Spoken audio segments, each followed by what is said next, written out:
debemos entender cuál es el modelo actual que explica cómo se producen los elementos formes de la sangre a través de lo que llamamos hematopoiesis. Debemos también tener claro el sitio en el cual se produce la hematopoiesis en la etapa adulta y qué procesos fisiológicos normales ocurren en esa estructura, además de reconocer los elementos de la estructura. También debemos reconocer cuáles son los mecanismos generales que explican cómo se regula la producción de estas células dentro de la médula ósea. ¿Listo? Entonces, a partir de este momento, iniciamos el desarrollo de temas implicados en explicar cómo se desarrollan cada una de las líneas celulares en la médula ósea. ¿Listo? Entonces, por eso, hoy comenzamos hablando de la formación de granulocitos y monocitos. Luego mañana inicia la explicación de cómo se producen los eritrocitos. El miércoles ya ahondamos en el sistema de hemostasia, en el cual vamos a explicar la formación y función del sistema de hemostasia, implicando la formación de plaquetas como un elemento importante de este sistema. ¿Listo? ¿Qué nos quedaría por desarrollar? Pues básicamente la explicación de cómo se desarrollan los linfocitos, ¿no? Y las células dendríticas. Pero esa temática es la que van a seguir o van a continuar en el sistema, en el módulo de inmunología. ¿Listo? O sea que esa parte ya o va a ser desarrollada a partir de la semana 3. Profe, ¿Sí? para la siguiente semana hay otro de esto, ¿cierto? ¿Otros sites? ¿O no? ¿Otros sites? ¿Otro No. Google Sites? Bueno. No, simplemente se les va a activar Ahí otros temas que están ocultos para que pues se concentren en lo de esta semana. ¿Listo? Espero en horas de la tarde poderles activar ya esa guía. Bueno, había dos videos de contexto para preparar, además del capítulo, pues este capítulo es relativamente corto de granuloporiasis. Vamos a hacer nuestra introducción antes de que podamos hacer las actividades de la clase. Entonces la temática principal de hoy se denomina granuloporiasis, que básicamente nos explica el proceso por el cual vamos a dar origen o vamos a formar las células denominadas granulocitos. La granuloporiasis no incluye formalmente la formación de otras células que no están en sangre, pero que son provenientes de la hematopoiesis, como son los mastocitos. ¿Listo? Aunque los mastocitos no están incluidos dentro de la granuloporiasis, hoy los vamos a tener en cuenta. Bueno, entonces si nos situamos en este gran árbol jerárquico de la hematopoiesis, ¿sí? Siempre comenzamos con las células LT, luego las XT, luego comenzamos a hablar de progenitoras multipotenciales, progenitoras luego oligopotenciales, progenitoras bipotenciales y finalmente progenitoras de tipo monopotencial, ¿no? Dijimos que este lado pues lo van a desarrollar en la inmunología y hoy comenzamos desarrollando eso, ¿sí? Y es la formación de los granulocitos. Entonces, en este árbol se explica la formación de los granulocitos a partir de la progenitora común mieloide, que va a dar origen a una progenitora para granulocitos y monocitos. Y la nueva evidencia señala que esta progenitora para granulocitos puede formar una progenitora ya monopotencial para granulocitos y otra progenitora para monocitos y también para mastocitos, ¿no? Bueno, en esta figura entonces podemos ver que a partir de la progenitora de granulocitos vamos a tener diferentes moléculas reguladoras de la maduración o de la diferenciación básicamente, porque esta progenitora de granulocitos se puede diferenciar en células que van a dar origen a neutrófilos, células que van a dar origen a basófilos y células que van a dar origen a los eosinófilos. Como se entiende actualmente, esta diferenciación es dependiente de unos factores críticos. Gran parte de lo que se entiende hasta ahora se debe básicamente a personas que tienen mutaciones en estos factores y terminan alterándose la producción de ciertas células. Entonces, por ejemplo, se sabe que el factor más importante para formar neutrófilos se llama factor estimulante de colonias de granulocitos, para formar eosinófilos la interleuquina 5 y para formar los basófilos el factor de la stem cell, ¿no? Entonces, eso es como se entiende. A partir de ahora, entonces vemos que el primer precursor, lo que está en rojo serían precursores, lo que está en azul serían progenitores, exceptuando las células madre hematopoyéticas. Entonces iniciamos la formación de precursores. Los precursores tienen como característica fundamental es que a nivel microscópico se pueden identificar rasgos morfológicos que permiten asignarlos a un linaje en particular. Mientras que cuando vemos esos progenitores, pues no muestran ninguna característica morfológica única y por lo tanto recurrimos al uso de marcadores para poderlos identificar. A partir de aquí, pues esos precursores pues pueden ser identificados a nivel morfológico y se les puede asignar una clasificación con una alta certeza.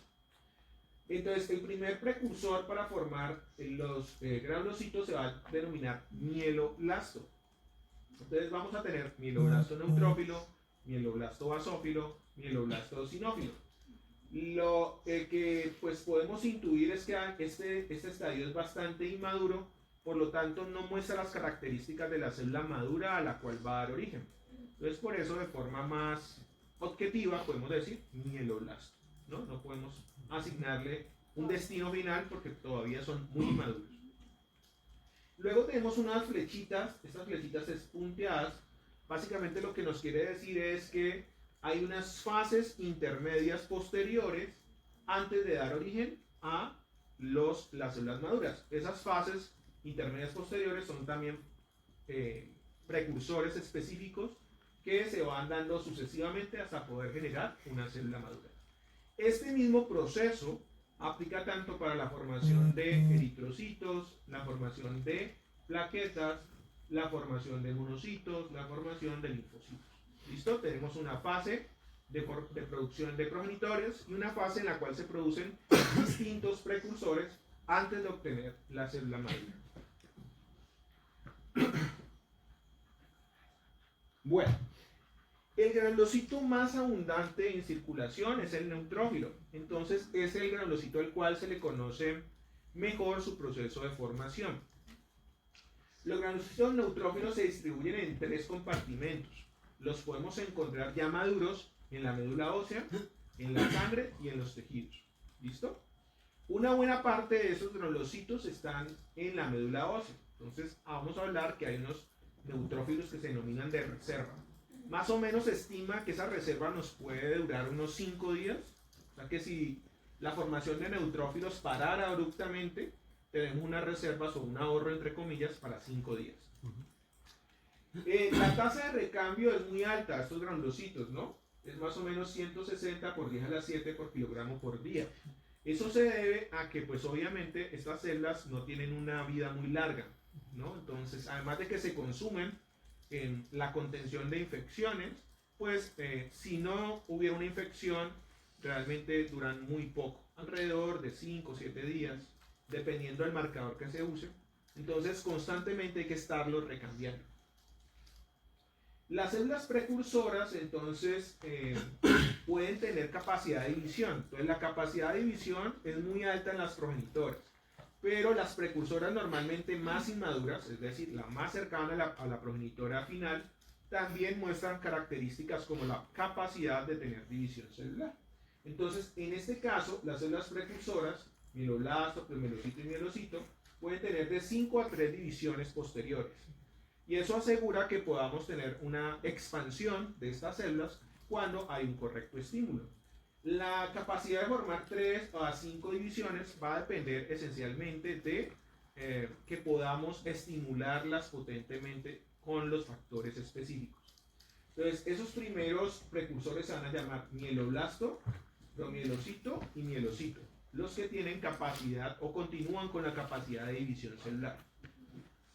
A partir del mielocito se considera que la capacidad de proliferación se pierde. Morfológicamente, ¿cómo los identificamos? Bueno, entonces el mieloblasto se caracteriza por ser una célula relativamente grande. Vamos a tener una cromatina descondensada. Podemos ver que el núcleo no es compacto, ¿no? Podemos ver la presencia de espacios dentro del núcleo, lo cual nos indicaría como básicamente la formación de nucleosomas, que no son más evidentes en en el promielocito, pero nucleosomas no, nucleolos. Estos nucleolos entonces son indicador de que son células que están en una fase de alta síntesis de ARN ribosomal, por lo tanto están acumulando ribosomas. Y eso también se asocia con la coloración. Estos son coloraciones de Romanowsky, no sematoxilina ocina. Entonces, esto se asocia con que la coloración del citoplasma, que en este caso es escaso, o sea que miren que la mayor parte o el volumen de la célula es ocupada por ese núcleo, está descondensada la cromatina y ocupa todo ese espacio, es de coloración azul, indicando la presencia de moléculas ácidas en el citoplasma, ¿no? Entonces, esto es la característica del mieloblasto. Una característica de él es que no es observable de manera apreciable gránulos. Recuerden que estas células se llaman granulocitos, ¿por qué? Porque acumulan gránulos. También se llaman polisegmentados, ¿por qué? Porque su núcleo en el proceso se segmenta. Esto no lo vemos en este precursor inmaduro. Luego vamos a esta célula, pues se va a dividir y va a seguir madurando. Recuerden que aquí ya es maduración. Va a seguir madurando a la fase que se denomina promielocito. Entonces, la fase de promielocito se caracteriza porque es mucho más abundante la presencia del citoplasma y principalmente por la presencia de lo que llamamos los gránulos primarios. Los gránulos primarios también se denominan gránulos azurófilos. ¿Por qué? Por su coloración. Azurófilo hace referencia básicamente a una coloración azul intensa. Aquí lo vemos más como una coloración púrpura, pero pues con las tinciones de Romanowsky pues es eosinófilo o basófilo, y el basófilo se asocia con el azul. Bueno, otra característica del promielocito es que el núcleo se va volviendo excéntrico. Entonces esto va tomando la forma como de un cometa. Se va hacia un lado del núcleo y el citoplasma va para otro lado, que va aumentando, y vemos la presencia de gránulos azurófilos. Continúa dividiéndose, madurando este promielocito, y va a dar origen al mielocito. Entonces, en el mielocito vamos a tener una característica muy importante, y es que comenzamos a ver la reducción del núcleo.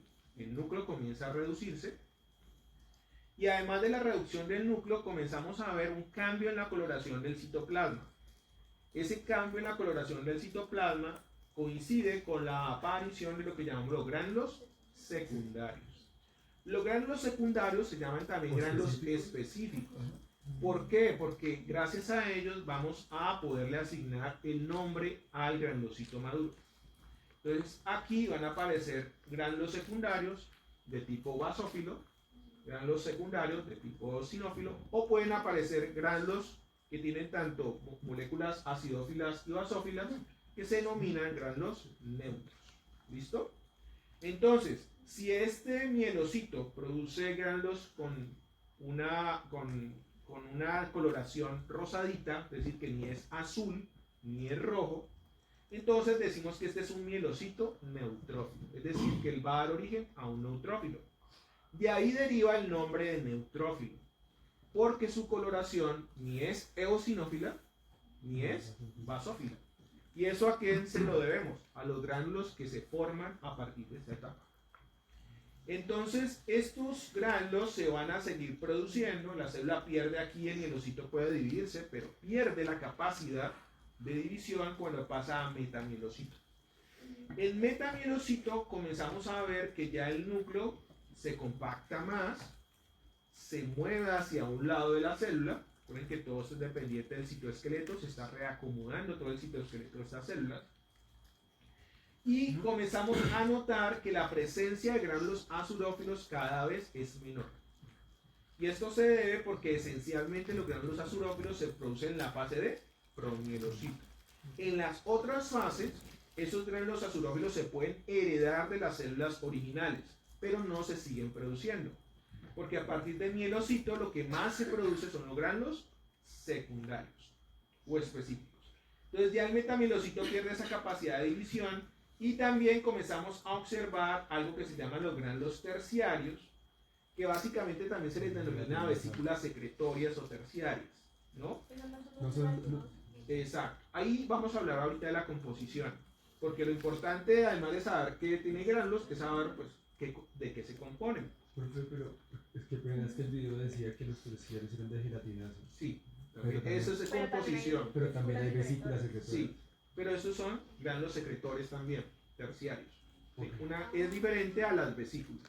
Ah, Recuerden ok. que un gránulo es una estructura endomembranosa grande, ¿no? Observable al microscopio. Mientras que la presencia de las vesículas es algo tan pequeño que aquí no lo podemos evidenciar. Ok. Y esas se llaman vesículas secretoras. Luego tenemos la banda.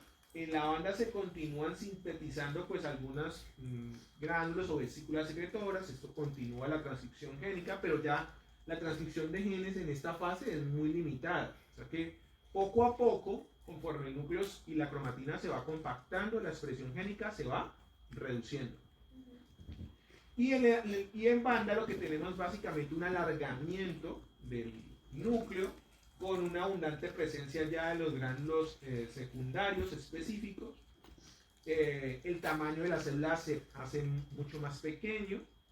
Y finalmente esta célula termina de madurar en la médula ósea y se convierte en un polisegmentado, polimorfo nuclear neutrófilo en este caso. Podemos decir que es neutrófilo porque pues el número de segmentaciones y la coloración es típica de los neutrófilos.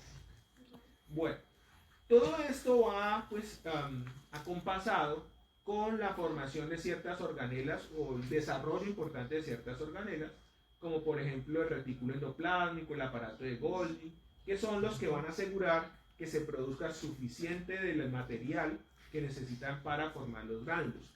Luego ya en estas fases posteriores, miren que estas organelas esencialmente pues, se desensamblan, ya no son necesarias para la función celular y por lo tanto pues básicamente los granulocitos son células que están rellenas de gránulos dispuestos a ser utilizados en las respuestas inmunes que correspondan. Se considera que alrededor de un tercio de los gránulos son peroxidasa positivo, es decir que vamos a encontrar enzimas que tienen capacidad de formar peróxido de hidrógeno. Por eso los neutrófilos son muy importantes en la eliminación de bacterias. Esencialmente son fagocitos, todo el tiempo están fagocitando material y ese material es eliminado gracias a la presencia de sus gránulos.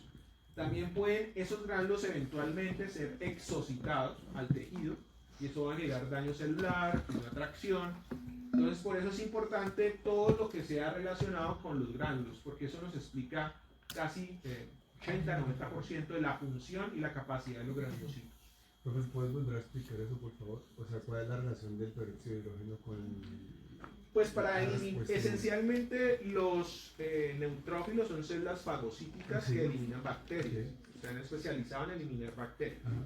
Entonces, el proceso de eliminación normalmente implica generar especies reactivas de oxígeno para poderlos matar.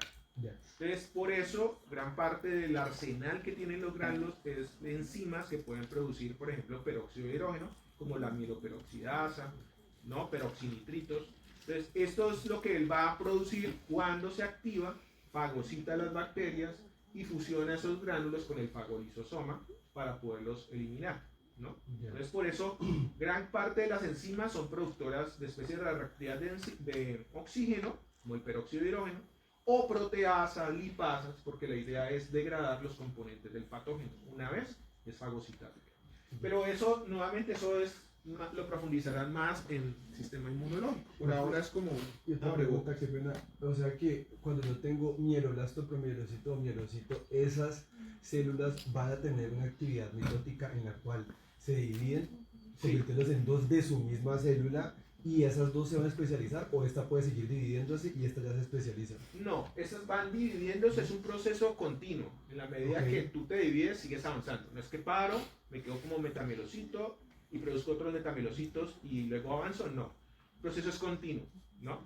En la medida que van madurando, también se van dividiendo hasta que llega un momento en que ya dejan de expresar genes relacionados con el ciclo celular Ya. y ya pues pasan Ok. a un estadio posterior. Ya. Por eso, en la literatura uno puede ver, por ejemplo, subclasificaciones. Entonces uno dice mieloblasto tipo 1, mieloblasto tipo 2, tipo 3, tipo 4, promielocito 1, 2, porque es que van avanzando, ¿listo? No, estas serían como fases grandes de lo que realmente el proceso es algo continuo, intermedios, hasta formar una célula que ya es muy reconocible y podemos asignarle claramente un nombre.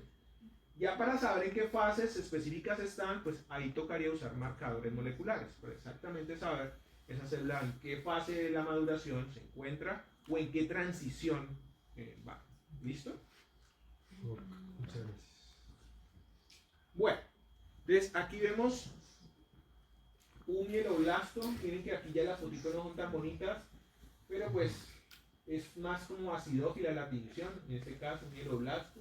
Vemos un núcleo, su citoplasma, la presencia de los nucleolos. Vemos aquí el promeglocito con la aparición de gránulos de azurófilos y su núcleo que se mueve hacia uno de los polos. Vemos el mielocito que ya comienza a ser más pequeño, con la aparición de una coloración diferente de su citoplasma, indicando la aparición de los secundarios. Vemos el metamielocito, donde ya la coloración, la presencia de azurófilos es más escasa y el núcleo más excéntrico hacia uno de los polos. Y finalmente vemos un banda, ¿no? Que finalmente termina de madurar y se vuelve polisegmentado. Esas segmentaciones pueden ser de 3, 4, 5, dependiendo del tiempo que pues permanezca en la médula ósea. ¿Cómo se explica pues la salida de estas células? Pues también debe haber un control celular de la salida de los neutrófilos. Y nuevamente aquí tenemos que volver a retomar los conceptos de quimiotaxis. Las células se mueven a sitios específicos o se mueven de sitios específicos a otro lado gracias a procesos de quimiotaxis, y la quimiotaxis es guiada por unas moléculas que se llaman quimioquinas. La quimioquina clásica que se produce dentro de la médula ósea, que ya vimos para explicar la migración y homing de la célula madre hematopoyética, es la CXL12. Entonces, en el desarrollo de estas células lo que se ha observado es que cuando aparecen los precursores, esos precursores no deben salir de la médula ósea hasta completar la maduración. Entonces, una forma de asegurar que ellos no salgan de la médula ósea hasta completar la maduración es que expresen receptores, en mayor cantidad de receptores, para la CXL12, es decir, van a expresar altas cantidades de CXR4. Y eso asegura que estas células sean retenidas hasta que maduren. Entonces por eso vemos aquí como un gradiente, una especie de representación del gradiente, en la cual ellos responden cada vez más a las XL12 en la medida que van madurando.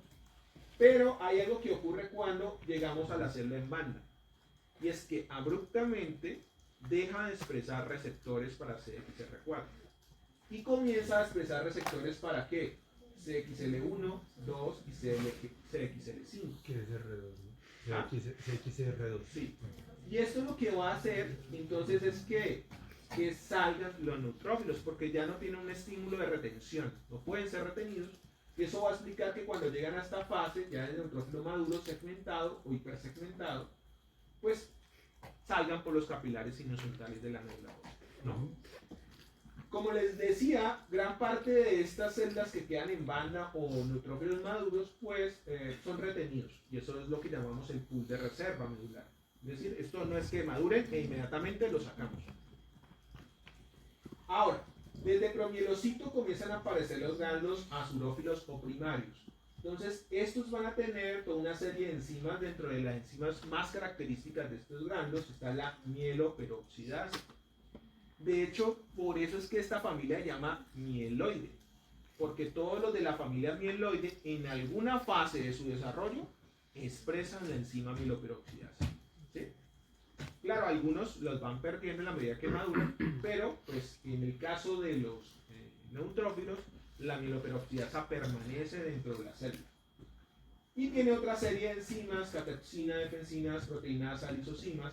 La lisosima es clásica. ¿Sí? ¿Por qué? Porque la lisosima es una enzima que rompe la pared bacteriana, ¿no? Entonces, si nosotros queremos combatir bacterias, necesitamos pues, un elemento central de la estructura bacteriana, o la gran mayoría es que tienen pared. Entonces, por eso los neutrófilos se consideran como células profesionales para eliminar bacterias. ¿Listo?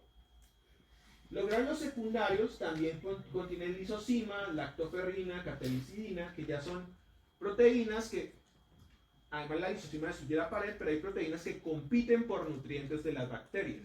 Entonces, Una vez la bacteria es fagocitada, hay que quitarle todos los nutrientes para evitar que ella siga dividiéndose o genere un contraataque al neutrófilo. Entonces el neutrófilo tiene por eso esto en los granulos secundarios.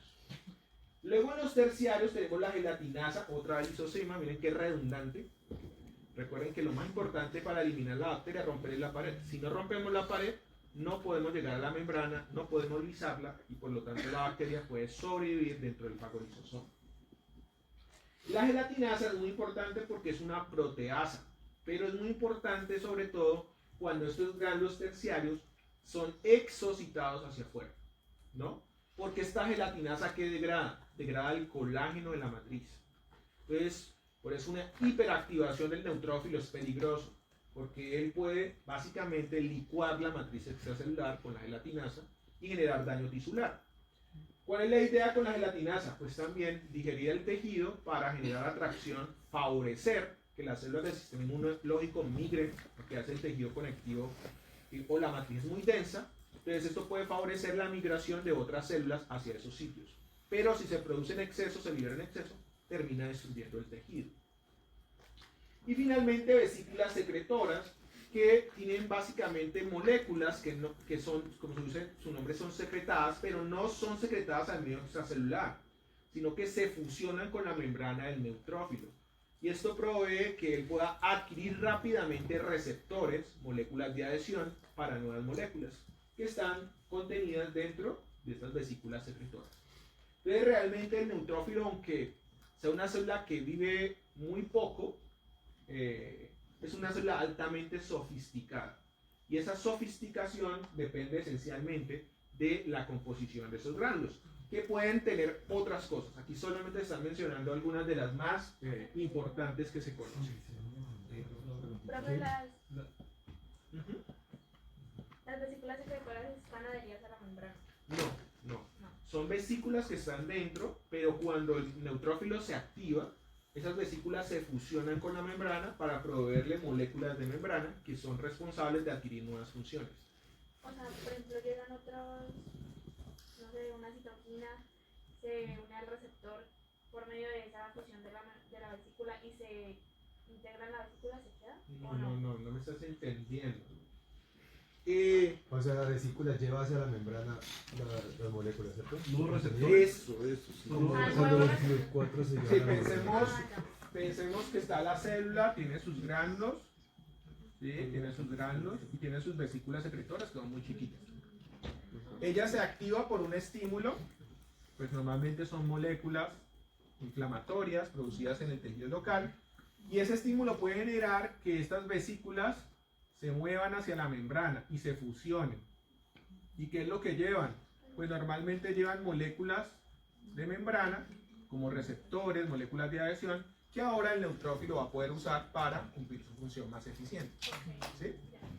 Una pregunta. ¿Cuál es la diferencia entre quimiotaxis y quimiotoxina? Quimiotaxina podría ser, no es un término muy usado, ¿no? Quimiotaxina podría ser el nombre de la molécula que genera o induce la quimiotaxis, ¿no? Pero nosotros le decimos es quimioquina, ¿no? Ah, ok. No quimiotaxina, no me suena quimiotaxina. Una preguntita, pues, Sí. con base Pero en lo la- que habíamos hablado en la anterior diapositiva, sino Sí. que, bueno, en el libro hablaba algo de que además de la fagocitosis se podían hacer trampas extracelulares en el neutrófilo. Ah, la netosis se llama eso. Pero Netosis, lo que pasa es que eso ya de inmunología, entonces por eso no lo desarrollo, pero la netosis es básicamente que estas células pueden generar trampas para bacterias. Entonces, lo que ocurre es que en la última fase de activación del neutrófilo, esto requiere una hiperactivación del neutrófilo, él lo que hace es que el ADN que tiene en el núcleo lo expulsa hebras de ADN, como si fuera un pulpo. Y estas hebras del ADN se mezclan con proteínas y él va atrapando a las bacterias, ¿no? ¿Y eso para qué? Para evitar que las bacterias se muevan del sitio, ¿no? Entonces, Pero eso no sería como peligroso sacar un núcleo al ADN. no, porque recuerda que ya esta célula tiene su vida delimitada. O sea, así no se use, en 5 o 7 días se elimina. Que es, por así decirlo, un kamikaze, ¿no? Entonces, la función de la netosis es atrapar todas esas bacterias afuera y luego que lleguen los macrófagos y fagociten todos, ¿no? Para eliminar. Todas las bacterias, las células de ADN son con proteínas para atrapar. Para atrapar. Entonces un complejo proteína-bacterias es una malla, básicamente es como una malla que va atrapando todo lo que está afuera, pero esencialmente bacterias, para evitar su dispersión y favorecer que ya luego los fagocitos que llegan al sitio las eliminen más fácil. Como un nex. ¿Por eso se llama una red? Bueno, ¿cómo se regula entonces la producción de los neutrófilos? Entonces dijimos que se regulan básicamente por un factor, que es el factor estimulante de colonas de granulocitos. Este factor es producido tanto a nivel local, recuerden que hablábamos de una regulación local en la médula y una regulación extramedular o extrínseca. Entonces el factor estimulante de colonas de granulocitos se puede producir de las dos formas.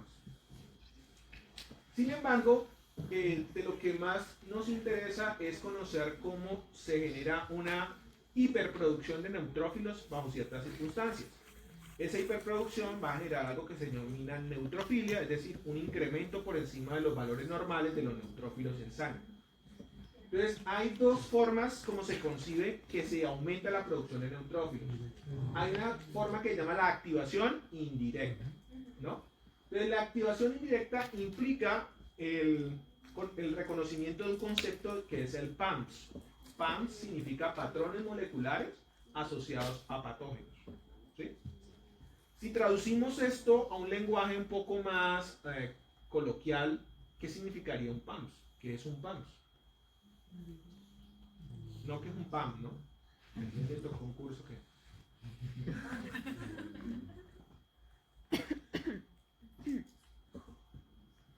Patrones asociados, ¿verdad? Proteínas que afectan un patógeno. Muy bien, proteínas, solamente proteínas. Y no sé, podemos colocar proteínas asociadas a patógenos. Exacto. Entonces, aquí hay que entender de la diferencia entre niveles de especificidad, ¿sí? Si yo quisiera, ¿cuál sería nuestro PAM? Si fuéramos humanos, ¿cuál sería nuestro PAM? Si fuéramos humanos, pues, O sea, en cuanto a reconocer que Por eso, ¿qué sería? De nosotros. a los ojos, Nuestros ojos son únicos. que tampoco entiendo. No entendí. Bueno, así que si fuéramos humanos. Brunel, dile a qué conclusión hemos llegado que eran los PAMs. Bueno, Moléculas representativas de patógenos específicos. Entonces estaríamos hablando de que si fuéramos nosotros humanos sería ADN, se me ocurre. O si no es algo específico. no, pero algo morfológico grande, porque si Huella fuera el ADN, digital. pues sí, nos da todo. Una huella digital.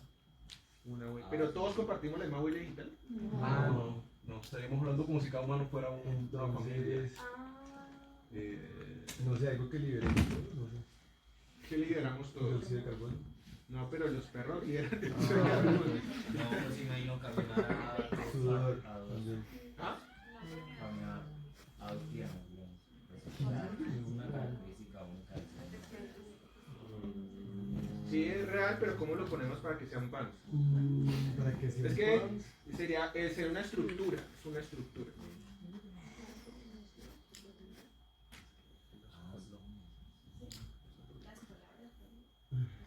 Ay, pero eso es abstracto. Estamos hablando de moléculas. De moléculas, Claro, pero no sé, también tengo un odorantes, problema porque el las sudor, parros, los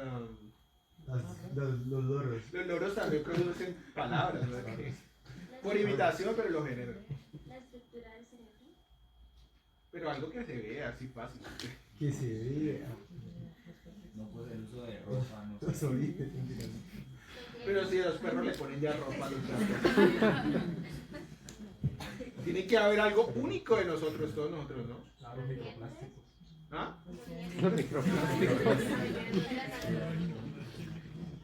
¿Son distintos? ¿A quién? No sé, profe. Los lunares. Los lunares, ¿no somos los únicos que tenemos lunares? Pues la piel. A los pulgares opuestos. Ah, bueno, podría ser. Yo no he visto ningún animal que tenga algo parecido a la Sí, pues el mapache, pero... Exacto. pero de verdad, tiene el Sí, pulgar. sí. Pero bueno, usemos los dedos, la mano. La mano humana es brutal. ¿no? Sí, está bien, está bien. Bueno, entonces, esto podría ser un PAM en términos ya macro que sirve para reconocer Profe, a los gorilas humanos. tienen la mano- ¿Los qué? Los gorilas tienen la mano con los 5 dedos y el pulgar. Pero no puede No vamos a llegar a... Bueno, la nariz. los pero ellos no tienen la manito así. Sí, mira. Sí. Delicada, sí, no. Eso es así, lleno de pelos. Oye, ¿qué? Fíjate que ella está buscando a los gorilas. ¿Es qué? Ay, verdad. ¿Quién tiene un ombligo así bonito? Muchas gracias. Pero mira nuestra mano con eso. ¿Ah? Solamente que es más grande, o sea. Espérate, pero es una mano oscura, peluda. Pero los 5 tienen las características de una mano, tiene los 5 dedos, tiene un pulgar. Espérate, pero a mí me muestran la mano y esta, yo sé que esa es la de un orangután. Sí. Sí, pero las características. Bueno, ya la mano humana es un pan. Bueno, ¿qué? Nuestra mano un pan humano. Humano. Entonces, a nivel microbiológico, realmente los PAN son moléculas de grupos de organismos. Ejemplo, un PAN de bacterias puede ser una molécula derivada de la pared de las bacterias. Como todas las bacterias tienen composición de pared similar, si se libera esa molécula, eso es un PAN molecular de bacterias. Los virus pueden tener PAMs, por ejemplo, algunos virus son ADN, entonces esos ADN, esas secuencias específicas de ADN se convierten en un PAMs, un patrón molecular asociado a virus. ¿Y las proteínas de cápsida también se pueden liberar? Proteínas también pueden ser PAM, pero las proteínas son más asociadas a los linfocitos T. Al reconocimiento de linfocitos T es más específico, es mucho más específico. Recuerden que los PAMs no son específicos de un microorganismo en particular. Es Pero como la puede mano es específico de qué? De los humanos. Pero no es de Carlos, de Ah, pues Felipe, se de llama- María, no es específico. Por eso le llama un patrón, ¿no? Exacto. Asociado a patógenos. A patógenos. Entonces, resulta que eso, ¿por qué es importante? Porque rápidamente hay que reconocer la presencia de un patógeno, no específicamente cuál, porque eso ya luego es otro tipo de respuesta, que es la respuesta inmune adaptativa. Entonces, uno responde inicialmente con una respuesta inmune que llama la innata, la que evolutivamente nos permite responder rápido, y luego vendrá la innata. Por eso el neutrófilo hace parte de la respuesta inmune innata, ¿sí? Que es algo que luego van a ver, tiene todo un cuento. Entonces, lo que ocurre es que cuando hay una infección, por ejemplo, aquí esto puede representar bacterias, pero puede ser un PAN de parásitos, un PAN de virus, ¿no? Entonces, esos PAN son reconocidos por nuestras células periféricas, puede ser reconocido por macrófagos, por células de hematopoyética, fibroblastos, células endoteliales. Bueno, una gran cantidad de células han evolucionado para poder detectar esos PAMs. O sea, es como los vigilantes de las puertas de entrada. Esos PAMs son detectados gracias a que las células periféricas expresan unos receptores que se llaman Toll-like receptor. ¿Listo? De esos Toll-like receptor hay diferentes, del 1, el 2, el 3, el 4, 5, 6, 7, porque cada Toll-like receptor se especializa en reconocer cierto patrón. Entonces, cuando estos Toll-like receptor detectan al PAM, ¿qué hacen? Pues se unen y la célula que tiene el Toll-like receptor responde liberando citoquinas. O sea que esas citoquinas son una alarma. Le está indicando al sistema de que hay un patógeno, ¿no? Y en este caso, si el patógeno es bacteriano, va a hacer que estas células produzcan una citoquina específica que es el factor estimulante de colonias de ¿Y son específicas las citoquinas a la célula que tiene el receptor TLR? Básicamente es al estímulo del PAMS. Por ejemplo, si esto es una infección viral, pues ¿para qué yo necesito neutrófilos? No, profe, mi pregunta es como que la misma célula puede tener receptores para diferentes Sí, claro. y diferentes tipos de citoquinas. O sea, Ellas pueden producir diferentes tipos, dependiendo del tipo de célula. Algunas células tienen más versatilidad, otras son un poco más específicas. ¿no? Qué pena. Lo que sí a mí me confunde y que no puedo entender ayer, o no entiendo, es por qué aquí está diciendo tejidos periféricos y nos está hablando de células hematopoyéticas. Y Sí, pero aquí es médula ósea. claro, claro, Porque claro. esto es activación que indirecta. Todavía no hemos llegado acá. ¿Sí? Indirecto significa que el patógeno directamente no está induciendo en las células de la médula ósea la producción de estas de la respuesta de neutrófilos. No es algo directo. Pero neutrófilo en sangre. No, no. Entonces, Es indirecto porque si fuera directo, ¿dónde tendría que llegar el estímulo? Directamente a la médula No, ósea. a la hematopoyética. Acá la formación de quién? De neutrófilos. Neutrófilos. Entonces, miren que acá lo que está ocurriendo es un estímulo por los PAMs en células residentes en la médula ósea, pero no directamente en las que están produciendo los neutrófilos. Eso ya sería directo. Sí. Entonces, pero entendamos primero esta parte. Sí, porque es que no entiendo por qué dice Esto no es en sangre, es el tejido es periférico. tejido, pero la citoquina viaja por sangre. Sí, sí, sí, ¿Y pero viaja porque por dice- sangre hasta dónde? Hasta la médula, Pero hay donde va a generar el hematopoyéticas. estímulo. En el tejido periférico hay hematopoyéticas también. Claro. Sí, los macrófagos. Son los residentes de la Sí. Los macrófagos son de origen hematopoyético, entonces están en tejidos. Recuerden que ellos son vigilantes, ellos se Es que sitúan en los estoy tejidos confundiendo para con- detectar patógenos y también responden. O sea, son derivados de las vías hematopoyéticas, no necesariamente que sean hematopoyéticas madre. No, no, no. Ah, hematopoyéticas ok, madre, ya. no, no. Esto, por ejemplo, representa un macro. Ok, Básicamente y estas un que macro. pueden ser, por ejemplo, las no hematopoyéticas. Estas pueden ser células endoteliales, fibroblastos, adipocitos. Ya. Perfecto. Recuerden que esto es todo un sistema que se ha diseñado para detectar rápidamente si llega un patógeno. Entonces, cuando se detecta el patógeno, gracias a su patrón molecular, pues la respuesta es producir citoquinas. En el caso de que yo requiera neutrófilos, porque el patógeno es una bacteria, lo que se detecta, se va a producir esencialmente factor estimulante de colones granulocitos. Se producen otras citoquinas, pero lo que nos interesa para explicar la producción de neutrófilos es el factor estimulante de colones granulocitos. Esto viaja por circulación como un factor extrínseco y llega hasta la médula donde va a comenzar a estimular a las células más inmaduras. ¿Cuáles son las más inmaduras? Células madre y progenitoras. Pero las va a dirigir, ¿se acuerdan que había un modelo permisivo y un modelo determinístico?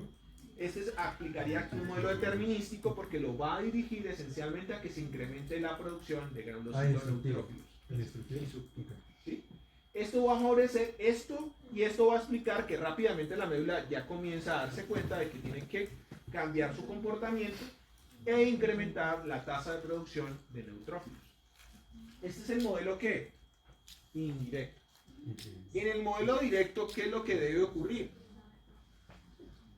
Pues que el PAMS viaja ¿a dónde?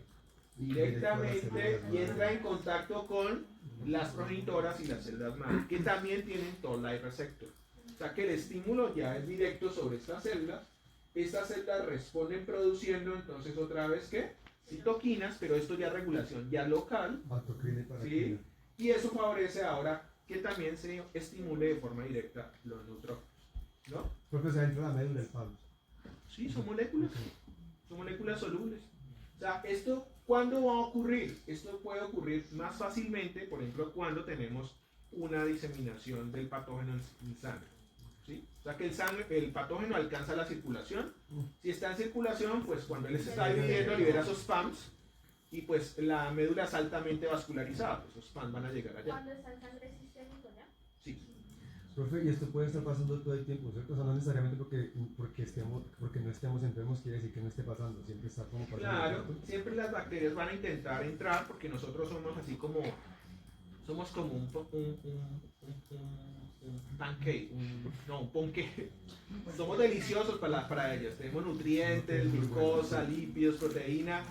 El sistema todo el tiempo tiene que estar controlándolas y sabiendo si realmente necesitamos más células para combatirlas o definitivamente las que están produciendo son suficientes. ¿Y por qué la microbiota no puede desencadenar eso? Porque hay un fenómeno que se llama tolerancia. Eso lo van a ver también en inmunología. Nosotros aprendemos a tolerar lo que no es peligroso desde muy pequeños. ¿no? A través de las mucosas, se educa al sistema inmunológico a saber que eso no es potencialmente dañino y no hay que atacarlo. ¿Sí? Mientras que otras cosas se reconocen como extrañas. Voy a poner un ejemplo, o sea, digamos que tenemos unos parásitos. Entonces, Pero eso es la mímica. por eso mismo. Entonces ellos liberarían los panes, ¿no? Sí, claro. Los panes y son reconocidos pues por los macrófagos, etcétera, pues, y sacan ellos pues los reconocen por los tegeleros. Sí, pues los tolerres secos. Y ellos ahí liberarían IL-5. Sí. Y pues se produciría más eosinófilos. Pues según esa lógica, sí. Sí. Recuerden que pues, los PAM son específicos precisamente para dirigir una respuesta temprana adecuada, ¿no? Entonces, si yo detecto un parásito, pues debo responder adecuadamente al parásito. Los neutrófilos no sirven para contener parásitos, no son eficientes para eso. O sea que incrementar su producción no me va a generar una ventaja temprana. Por eso se liberaría otro tipo de citoquinas. Exacto. Entonces ahí hablamos de algo que van a ver en inmunología y es que dependiendo del patógeno hay una respuesta específica Profe, frente a los patógenos. profe, yo tengo una duda. O sea, en el modelo de indirecto, pues la activación de estas células progenitoras se da por un modelo de regulación permisivo, ¿verdad? Porque, pues, según la gráfica no expresan los receptores como si en un modelo directo, o sea que en el directo ya sería el instructivo, la Sí.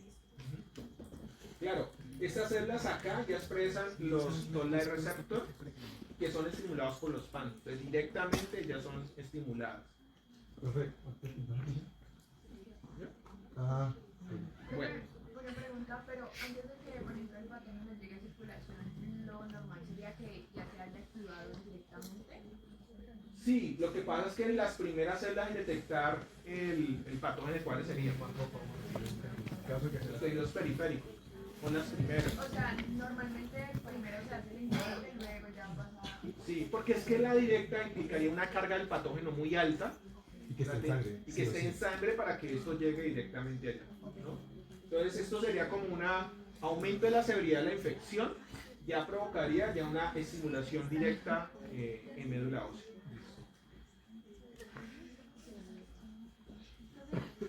¿Sí? ¿Sí? Adelante.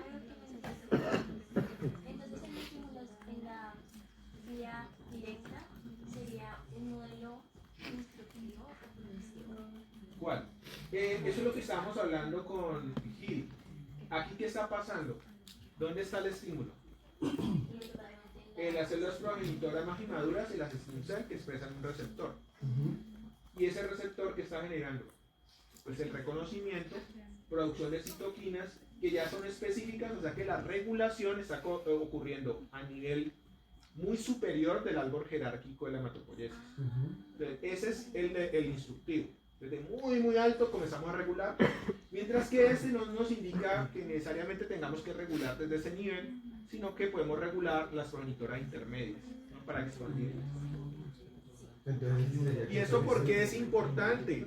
Porque resulta que el factor estimulante de colores de granulocitos comienza a expresarse en gran cantidad. ¿En qué fase? Principalmente ya en las progenitoras monopotenciales. el estimulador de color. Factor estimulante de colores de granulocitos. Una forma de entenderlo es dónde se produce el receptor para esta molécula. ¿Sí? Entonces, las fases de mieloblasto, de la progenitora de granulocitos, son fases donde hay receptores para el factor estimulante de colores de granulocitos. ¿Sí? Mientras que en las más inmaduras esos receptores pueden ser no existentes o su densidad pues muy baja. Entonces por lo tanto ellos no van a responder a esta molécula de manera efectiva. Todo depende también de si la célula O tiene sea, receptor. a todas se le llaman precursores, ¿cierto? Todas esas mieloblasto, Sí, precursores. todas son precursores. Listo. Profe, en células más inmaduras entonces no haría el factor estimulador, el factor estimulante de stem cell. ¿De qué? En células más inmaduras, como decías, que no expresan todavía esos receptores. Claro, lo que pasa es que piensa como que estas células se les puede instruir para que comiencen a expresar receptores que no estaban expresando.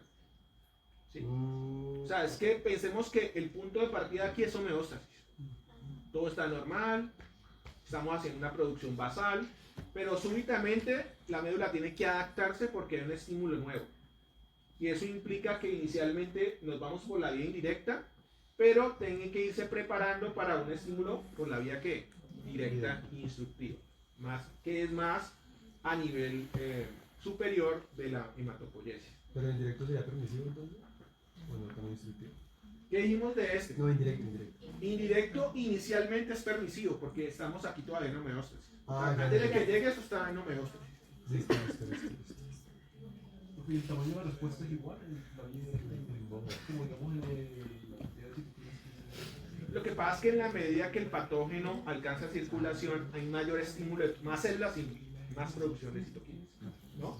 Y eso es lo que pues finalmente ocurre en sepsis, que hay una hiperactivación de todo porque el patógeno alcanza la circulación y comienzan a activarse diferentes células intentando contenerlo. Sí. Y el factor estimulante colonia de granulocitos dijo que estimula desde el neoblasto, no desde Desde la progenitora de granulocitos comienza a ser pesada la producción del receptor. Recuerden, no es que el factor estimulante de colonias de granulocitos lo tengamos y ya con eso vamos a solucionar todo. Las células tienen que expresar el receptor. Si no tienen el receptor en una fase determinada, pues la célula es insensible y no va a responder. ¿No? Bueno, este es un ejemplo de lo que ocurriría, por ejemplo, en un proceso de sepsis, en el cual el patógeno, una bacteria, alcanza la circulación, esto sería el endotelio, esto sería la sangre, y libera todos esos PAMs. Recuerden que esta es la primera fase de la respuesta de reconocimiento de los PAMs. Entonces hay una fuerte hiperactivación de ¿qué?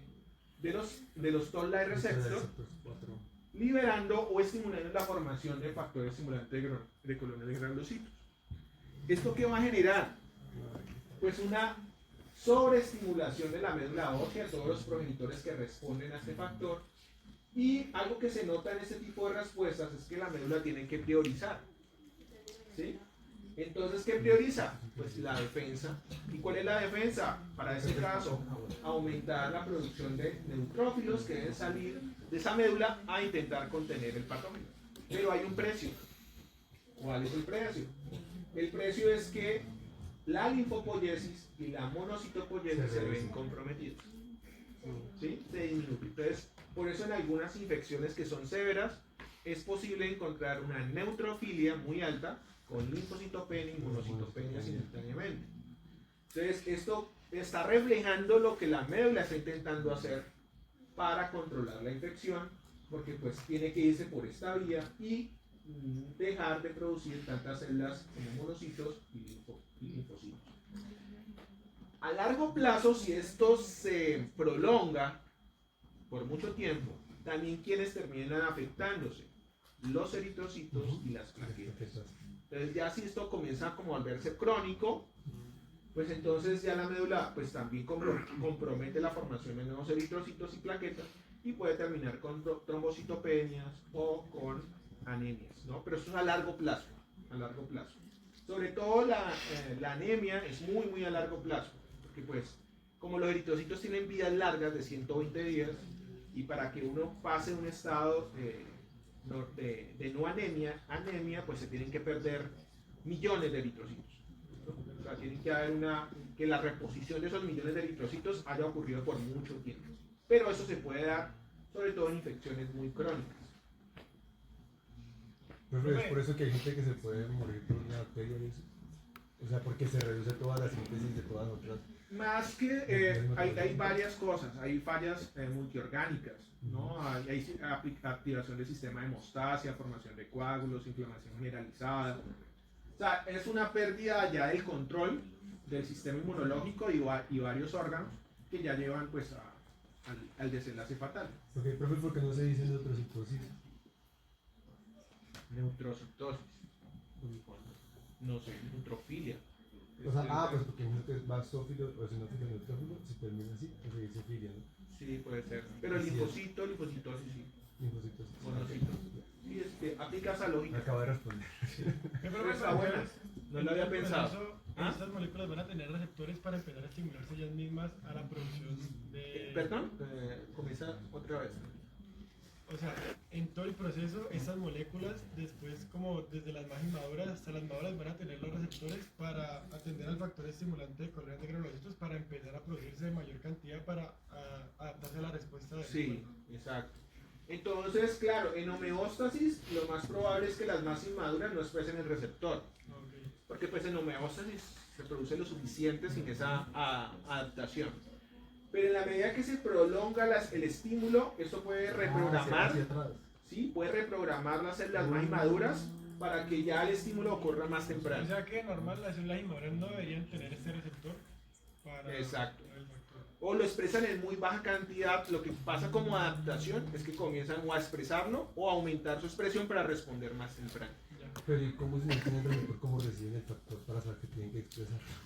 Bueno, es que lo que pasa es que cuando el factor estimulante de colonia de granulocitos actúa sobre una célula, no solamente va a estimular la proliferación de esa célula, va a hacer que ella comience a liberar otras citoquinas al medio. Y eso actúa sobre las células vecinas. Recuerden que si no hay una coordinación total de la médula, pues yo finalmente puedo terminar eliminando células o seguir produciendo células que no son necesarias. Entonces esto actúa como una red de comunicación. Aquí lo que estamos viendo solamente es un aspecto de esa red, que es cómo esas células, por medio de ese factor y ese receptor, pues se induce preferencialmente este camino a formar neutrófilos. No es que le saque como el receptor a las que ya hay, es que las que van a salir ya no tienen. Exacto. ¿Por qué? Porque estas comienzan también a producir citoquinas, otras, para programar a las más inmaduras. Y comenzar a programarlas para que comiencen a expresar el Ya hace receptor. más sentido. Sí. ¿Y eso qué va a hacer? Pues que ya más rápido podamos tener un modelo instructivo, determinístico, que pues de aquí sabemos que esas células deben tomar el camino de los neutrófilos y podemos mantener esa producción. Bueno, una vez los neutrófilos se producen, eso ya volvemos a neóstasis, eso es neóstasis. Los neutrófilos se pueden dividir en los que son de reserva, en los que están en la médula ósea, salen de la médula ósea y pasan a ¿qué? Circulación. Y en circulación les puede pasar dos cosas. Uno es que migran a los tejidos por un proceso que se llama diapéresis, que también lo ven en inmunología, porque implica varios aspectos moleculares. ¿Y allá qué les va a pasar en el tejido? Pues entran, pues piensen como que son patrulleros, no pasó nada, entonces tienen su tiempo ya limitado y se mueren. Y uno los puede encontrar muertos en las lágrimas, entonces cuando uno va al cine y ve una película y llora, ahí pues se van neutrófilos también. La saliva tiene muchos neutrófilos, ¿no? Recuerden que pues una de las entradas más peligrosas de bacterias es a través de la boca, las encías, pues, hay que tener varios neutrófilos allí. El esputo, aquellos que escupen, sacan pues ahí hay buena cantidad. En la orina, en las heces, ahí salen los neutrófilos, pero si no salen por ahí, pues en los tejidos hacen apoptosis y los macrófagos tisulares los fagocitan, y en respuesta a los neutrófilos que ellos fagocitan, ellos producen factor estimulante de colonia de granulocitos. Es decir, que la misma muerte del neutrófilo por apoptosis y reconocimiento del macrófago hace que se produzca ese factor para indicar a la médula que pues están eliminando y hay que reponerlos. Bueno, también ya hay alguna evidencia que mostraría, antes se creía que el neutrófilo migraba al tejido y no podía volver a circulación, y hay alguna evidencia que algunos neutrófilos pasan al tejido y pueden eventualmente volver a circulación. Antes eso no se consideraba como una posibilidad. Entonces, estos son los tisulares, ¿no? Pero hay unos que se llaman marginados, que es una persona marginada. Alguien que es marginado. ¿Ustedes tienen compañero marginado? Levante la mano a alguien que se sienta marginado. ¿Quién? ¿Qué? ¿Qué es marginado? Puesto en la periferia. Donde no lo quieren ver, no lo quieren tratar. Pero Brunal se puso serio, ¿qué pasa? Me mira así como que no te quiere. Maltrato estudiantil. ¿Qué? No, yo no sé. Ustedes son los que quieren. Yo estoy hablando de que es un marginado. Brunal. Bueno, Álvaro. Entonces vamos a hablar de los marginados, que pueden identificar. Los marginados son neutrófilos que van por sangre, ellos pueden estar hasta 7 horas en sangre circulando, pero eventualmente se van a unir al endotelio. Las 7 horas son de circulación entonces. Sí, solamente circulación. ¿Sí? Esa es la vida media en sangre. O sea que cuando un neutrófilo sale de la médula y pasa a sangre, podemos estimar que alrededor de 7 horas permanece en sangre. ¿Sí? 7 horitas. Si no, a las 7 horas, ¿qué le puede pasar? O va al tejido o se margina. ¿Ven? Entonces los marginados van a ser neutrófilos que estando en circulación no pasan al tejido, sino que se pegan a al endotelio vascular del hígado, del vaso esencialmente y de la médula ósea. También pulmón. Pulmón también es un sitio de marginación importante. Entonces ellos se pegan y se quedan ahí, ¿no? Eso se llaman marginados. Y resulta que esto es como que más o menos el 50% de lo que circula. O sea, es como que son muy importantes los marginados en cantidad. Lo que vemos en sangre son millones, también hay millones marginados, todo el tiempo. Entonces esto sería como, por así decirlo, como la retaguardia. Si estuviéramos en una guerra, y los que están en la vanguardia, ¿quiénes serían? Los tisulares, están allá, ¿sí? Pero en caso de que pues, se requiera rápidamente neutrófilos cerca de un sitio de infección, pues tengo los marginados, porque miren que los marginados ¿qué pueden hacer?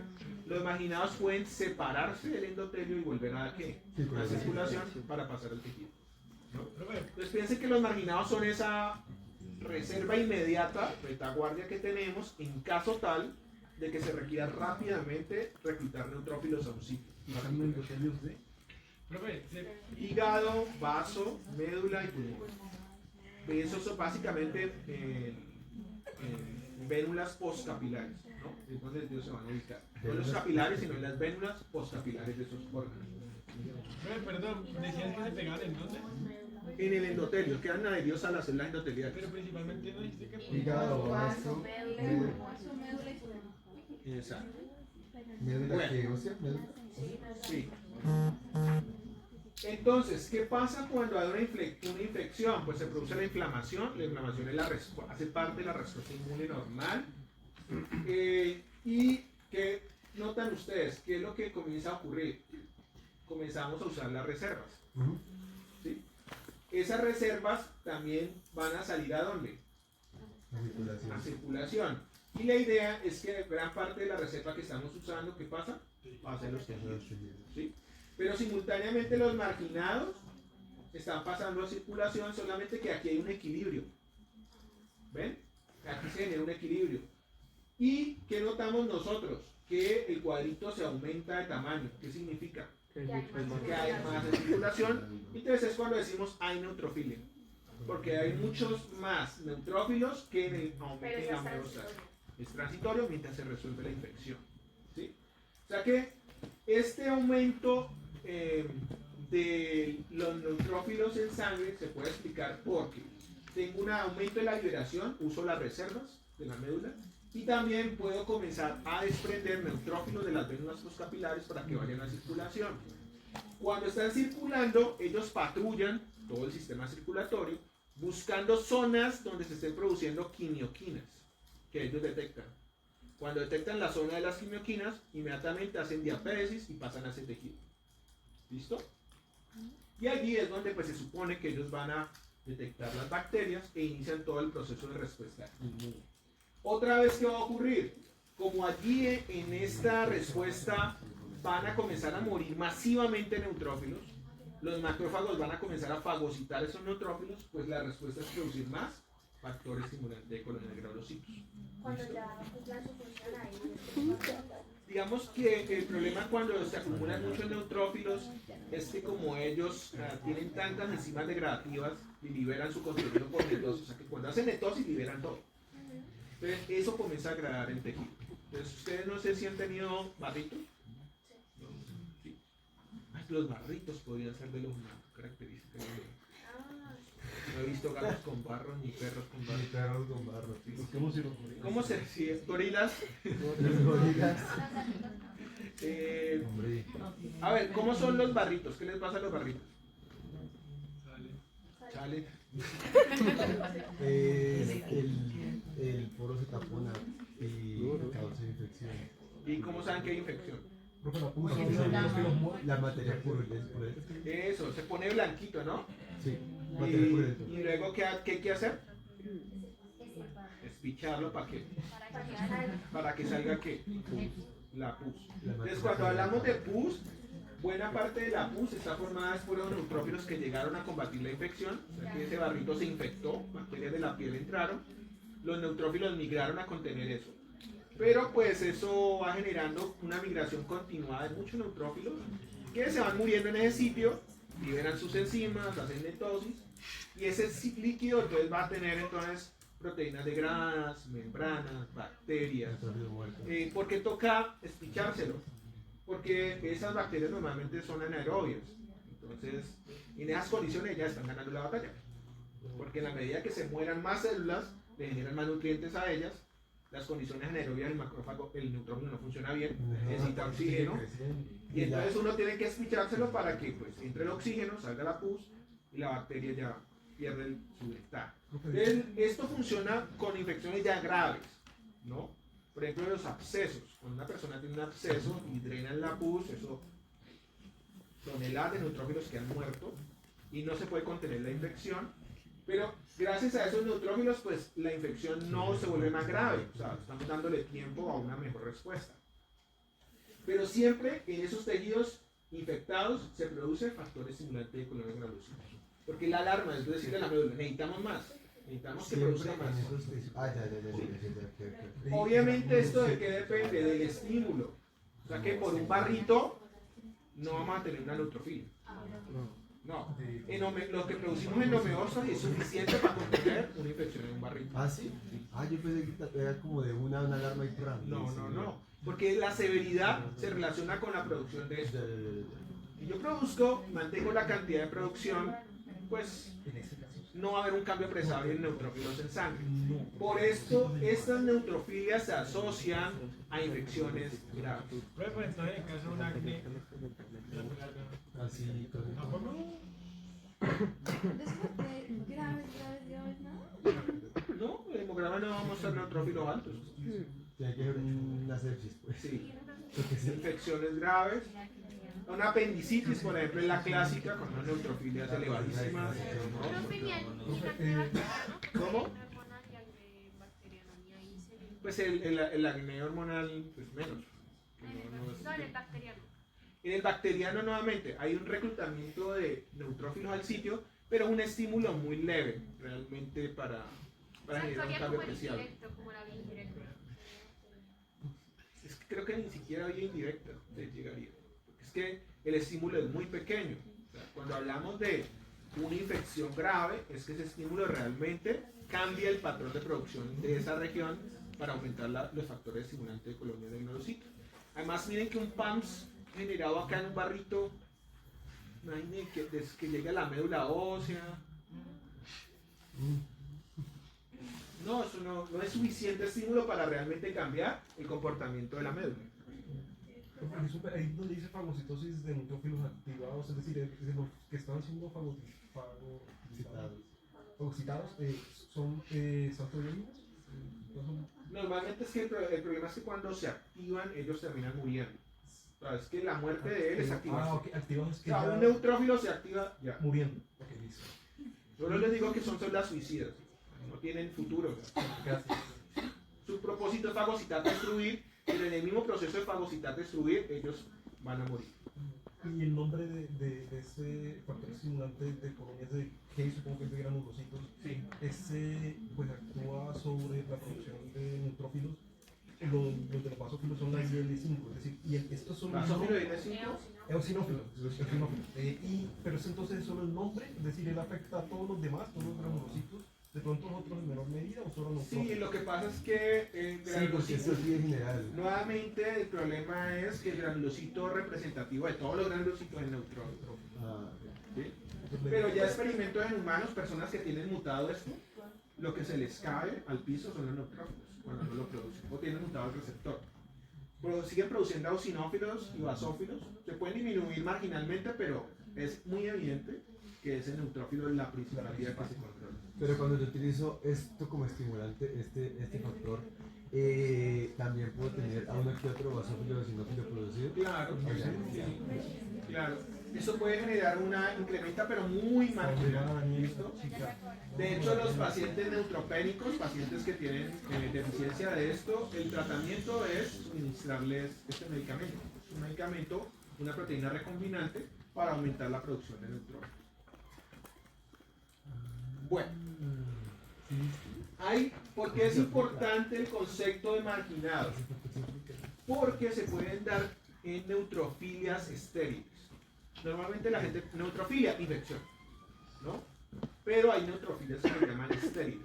¿Qué significa estériles? No hay infección, pero hay neutrofilia. Entonces, ¿por qué? Porque resulta que el pool marginado evolucionó para rápidamente tener en circulación neutrófilos, muy rápido. Entonces, por ejemplo, se sabe que si yo hago un ejercicio intenso, más o menos de 1 hora, eso me va a generar una neutrofilia transitoria. Igual que la adrenalina. Entonces, pacientes a los cuales se les aplica adrenalina van a tener minutos después, horas después, neutrofilia. ¿Y esa neutrofilia de dónde viene? Pues de los pool marginados que pasan a circulación. Pero no pasan a los tejidos porque no hay infección tisular, entonces se quedan 7 horas dando vueltas. Porque la adrenalina puede dañar las redes. Exacto. ¿Cómo? Porque la adrenalina puede dañar las cosas que los mantienen adheridos. Las moléculas de adhesión dejan de expresarlas, entonces ya no pueden unirse al endotelio, pasan a circulación. Esos marginados están desagarrados de las células endoteliales, ¿cierto? Okay. Y puede volverse uno. Sí, ahí está. Son intercambiables. Entonces, ¿qué pasa con los marginados? Son como una sala de cine. El número de puestos es limitado. O sea que por más que yo produzca más neutrófilos, no significa que se van a marginar más. Hay 100 puestos. El que llegue primero. Si cumplieron los 100 puestos, ya, no hay para más. No se pueden marginar. Entonces eso hace que por eso el equilibrio se mantenga. Y yo no pueda marginar más en un determinado momento porque eso ya está establecido. ¿Listo? Es un cupo limitado al marginado. Sí. Bueno. Entonces, ya en resumen. Tengo una médula ósea, mitosis, tengo la formación de hilos de reserva, tengo la sangre. En la sangre se pueden marginar o pueden ser células circulantes. En células circulantes se pueden ir a los tejidos, migración y destrucción en tejido conjuntivo o a las cavidades naturales, la nariz, todas las mucosas, ya salen por los fluidos, ¿no? Y esto es lo que observaríamos, más o menos 7 días pueden permanecer en la médula ósea, los que se quedan, ¿sí? No salen de casa. 7 horas en circulación y en tejidos máximo de 1 a 3 días, 5 días extendiendo la vida. Ellos pueden extender la vida más o menos un 50% en los tejidos en respuesta inmune. O sea que, producto de una activación por un patógeno, se puede incrementar hasta un 50% la vida del neutrófilo, pero de ahí no pasa. ¿Listo? Van a morir finalmente. ¿En todas las etapas puede aumentar la vida? ¿Cómo? No, ya estamos hablando de maduros. ¿Y qué es PMN? Polimorfo nuclear. Es otra forma de llamarlos neutrófilos. Ya. Sino que es como, para mí es como inapropiado porque los otros granulocitos también tienen núcleos polisegmentados. Pero si a uno le dicen aumento de polimorfonucleares, no debe pensar en neutrófilos. Que es lo que estamos Sí. Bueno, hay una cosa muy importante para entender la formación de neutrófilos, que esto ya viene como de la parte semiológica en clínica. Se habla de una desviación a la derecha y una desviación a la izquierda. Esto se determina básicamente por el número de segmentaciones que tenemos en el núcleo. Entonces, normalmente las segmentaciones pueden ser de 2 a 4, máximo 5, es como que el 80% de las células circulantes están entre esas segmentaciones. Eso sería lo normal. Pero si yo comienzo a observar un incremento, una gran cantidad de células que tienen más de 5 segmentaciones, 6, 7, 8, pues yo comienzo a decir que hay una desviación a la derecha. ¿Qué significado tiene la desviación a la derecha? ¿Por qué se aumentaría la producción de eso? Porque no hay cambio por nuevo. ¿Sí? Lo que pasa actualmente. Si uno ve, casi no hay niños, ¿no? ¿Qué significa? Que son culpa de las mujeres, chica, que más. ¿Qué? Que las mujeres se tienen que quedar trabajando. Uy, chica. Eso, explique, párese y explique eso. Ok. No, yo no dije eso. Molestando. Pero nos sirve, el momento poblacional que vivimos nos sirve para explicar eso. Entonces, en la medida que pues no se generen nuevos niños, pues vamos a observar cada vez más personas de edad, de la tercera edad. Entonces, pasa lo mismo, en la medida que yo no pueda regenerar nuevos neutrófilos que salen a circulación, pues comienzan estos que estaban acá a volverse más viejitos y se van a ver hipersegmentados y su cantidad se va a incrementar, ¿no? Pero ¿cómo ¿Eso se qué incrementa indicaría? el Pues ciclo de indicaría que acá hay una falla, que acá algo está pasando y no se está produciendo. Pero ¿cómo voy a producir más? ¿Cómo voy cómo se van a acumular si no estoy produciendo más? Sí, porque es que estos no están, estos pasan por estas etapas. Sí. Porque este que era joven termina así viejito. Ah, ya. Todos los que ya estaban producidos se empezaron a Claro, entonces por eso el núcleo es un indicador pues, grueso de la edad del neutrófilo. Entre más segmentado ha vivido más. ¿Sí? Entre menos segmentado, como el banda, pues es más jovencito, por así decirlo. Entonces, podemos tener una desviación a la derecha, que indica una baja de recambio, o podemos tener desviaciones a la izquierda. En las desviaciones a la izquierda hay 2 grados, una leve a moderada y una severa. La leve a moderada es básicamente que yo puedo observar un aumento en los bandas. Sí, muchas bandas se incrementan.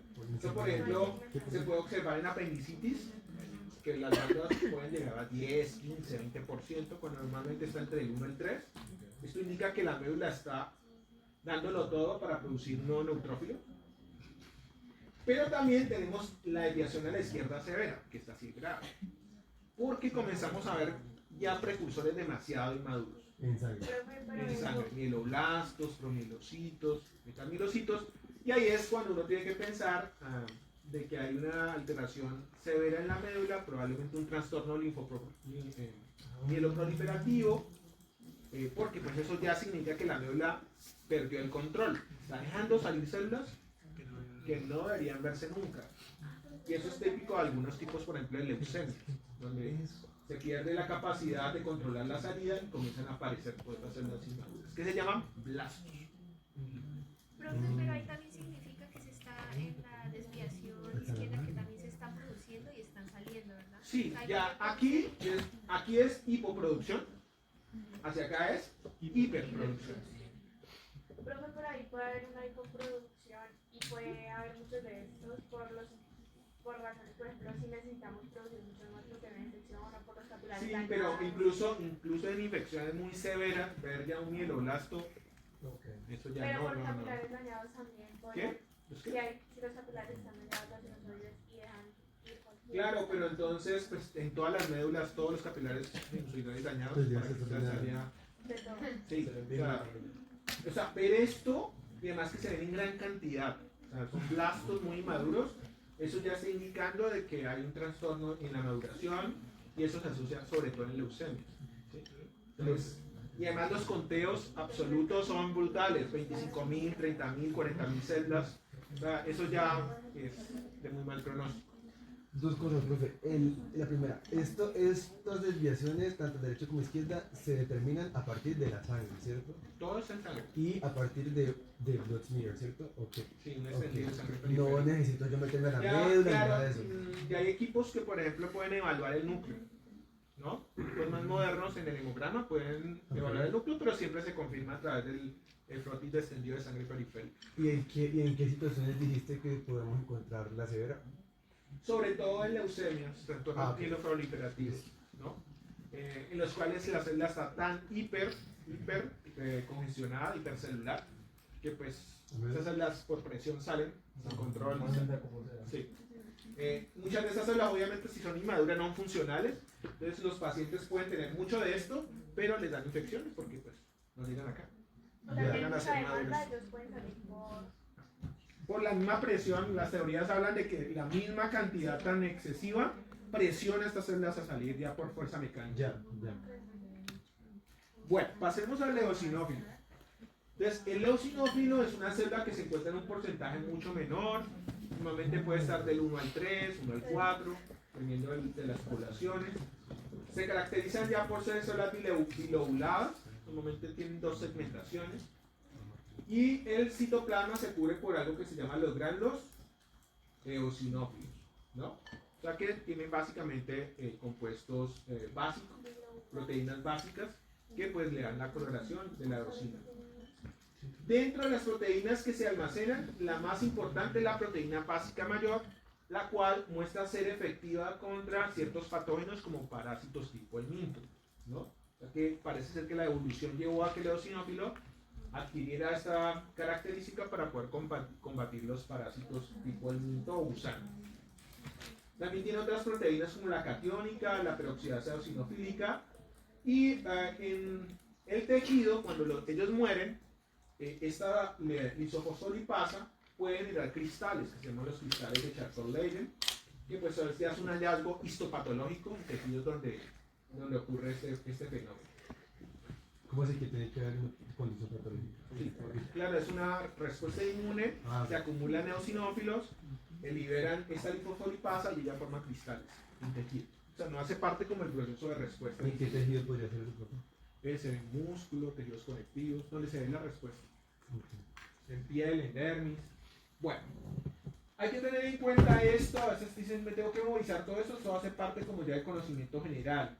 Entonces, estas células responden a una gran cantidad de citoquinas, interleuquina 5, 3, factores estimulantes de clonal de granulocitos, exotaxinas. Tiene receptores para anticuerpos como la IgE, IgA, IgG, integrinas que le permiten pues mediar la adhesión hacia los tejidos, migrar, bueno. Y pues el contenido que habíamos mencionado dentro de los gránulos. Entonces, a pesar de que sean células también terminales, porque los eosinófilos ya no se dividen y también tienen una vida media muy corta, pues ellos deben salir completamente armados con todo lo que necesitan de la médula ósea una vez madura. Y eso incluye toda una serie de receptores y moléculas que pues les permiten cumplir su función. Aquí vemos por el ejemplo de la estructura, de una ultraestructura. Entonces aquí vemos el núcleo. Obviamente la conexión se perdió en la imagen, pero aquí hay un puente que conecta los dos lóbulos. Y aquí vemos los gránulos, que a diferencia de los neutrófilos, son gránulos muy gruesos, son grandotes. Entonces por eso suelen como dibujarse de esta manera.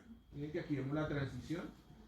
Cuando vamos hablando de los mielocitos, van apareciendo estos gránulos. Y finalmente queda el núcleo segmentado. Esta es la figura típica con la que se representan esos eosinófilos. ¿Y solo tiene un tipo de gránulo?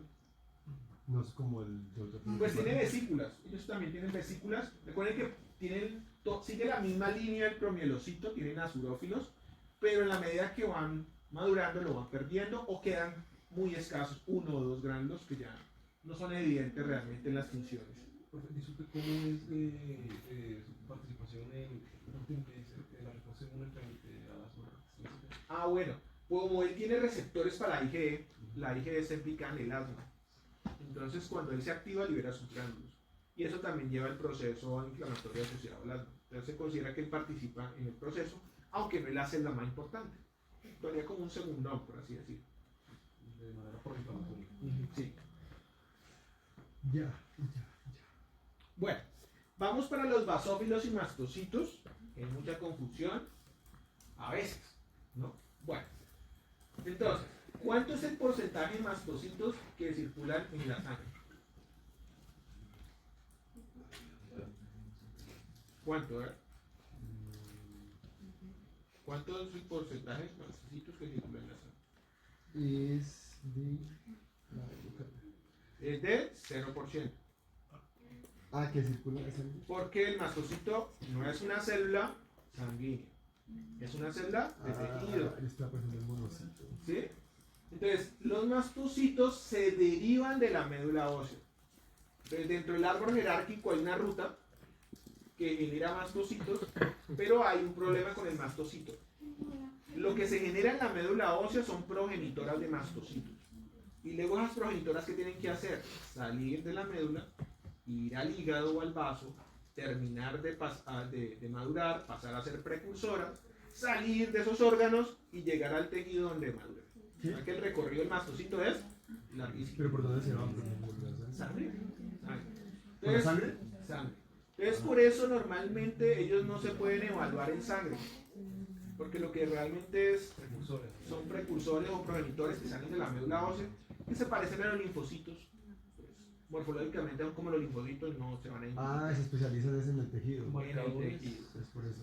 Con marcadores específicos, de hecho ha sido complicado porque encontrar marcadores específicos en los progenitores se ha dificultado en humanos, en ratones se conoce más, pero se sabe que es la ruta, ¿sí?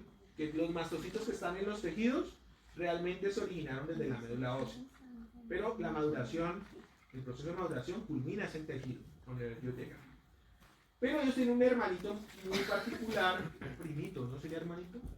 Pues son telenegros, sí, son hermanos. Basófilos. Los basófilos también participan en las reacciones alérgicas, ¿no? Miren que estas células migran al tejido cuando se necesitan, los basófilos, ¿sí? Mientras que los mastocitos ya están en el tejido, ya están residentes en el tejido. ¿Y dónde se ubican los mastocitos? Pues están en la piel, en la mucosa, en la periferia de los vasos sanguíneos, sobre todo en todo el árbol respiratorio, se van a encontrar allí.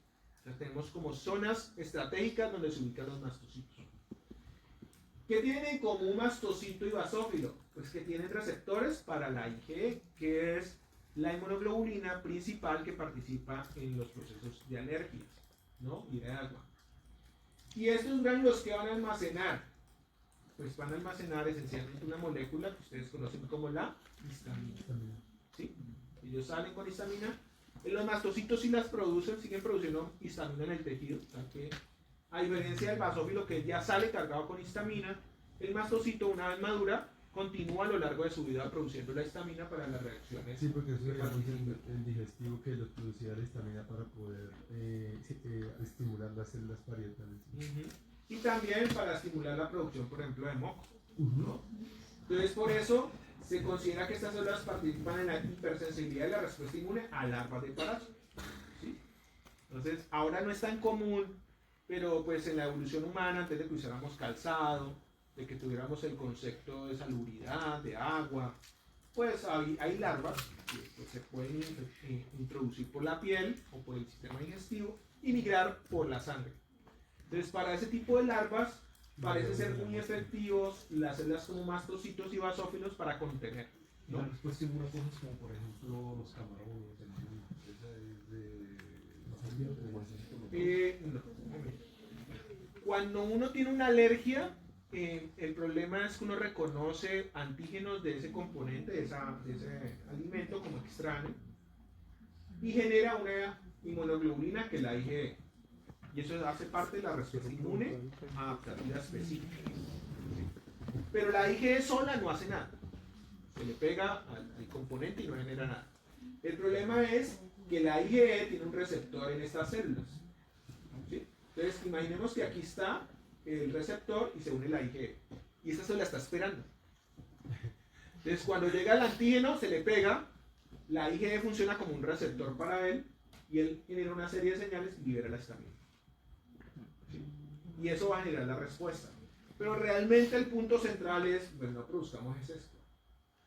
Porque esto es lo que está reconociendo algo del alimento, lo que no, a lo que respondamos de la alergia para generar la respuesta. ¿Y por qué no? ¿Y por qué de ahí anafilaxis? ¿Por qué se cierra la tráquea? Bueno, es porque ya es una hiperrespuesta. Hay grados de respuesta. Entonces, si tú generas una respuesta muy fuerte, se produce gran liberación de todos estos mediadores, sobre todo de histamina, y eso genera la contracción del músculo liso y finalmente el desenlace. Pero el punto clave es que algunas personas, eso tiene un background genético, algunas personas producen IgEs contra cosas que nada que ver. Hay gente que es hiperalérgica a todo.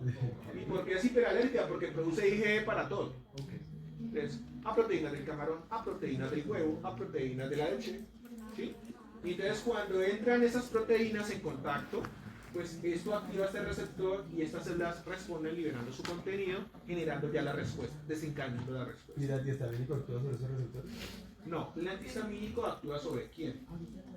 Sobre las enzimas que producen la histamina. Ok. ¿Sí?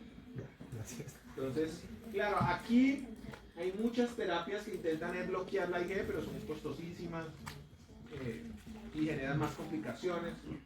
Lo ideal es bloquear la producción de IgE antes de que se procesó alergia. Pero como les digo, ahí hay un componente genético importante, ¿no? que favorece eso. Por ejemplo, los japoneses creo que no les puede dar maní, ¿no? Es un componente que ellos casi todos son alérgicos. El alcohol, ellos se ponen rojo y la leche. No, pero alcohol. No, sí, se pone la leche. Pero no es alergia, es una hipersensibilidad Y los porque no lo lácteos. procesan. Y los lácteos también. Y los lácteos. O sea, la principal respuesta de esos antihistamínicos es como tal de que no se libere o que no se produzca, o las dos. Hay antihistamínicos sobre todo de inhibir la producción de la histamina. Y hay unos que, como les decía, se desarrollan para bloquear la liberación. Pero esos son más complejos, porque la liberación es mediada por vesículas, ¿no? Que ellos liberan. Bueno, por ejemplo, aquí vemos la comparación del basófilo y el mastocito. Entonces, el basófilo tiene lóbulos, sus gránulos son irregulares. Miren que son irregulares los gránulos secundarios. Mientras que el mastocito es mononuclear, núcleo central, y tenemos acá gránulos que son ricos en histamina. O sea, que básicamente lo que tiene son grandes cantidades de histamina que están ahí listas para ser liberadas en caso de que se active el receptor. Bueno, entonces aquí con esto terminamos la granulopoyesis. Vamos a hablar entonces de la monopoyesis. Monopoyesis habla de la formación del monocito.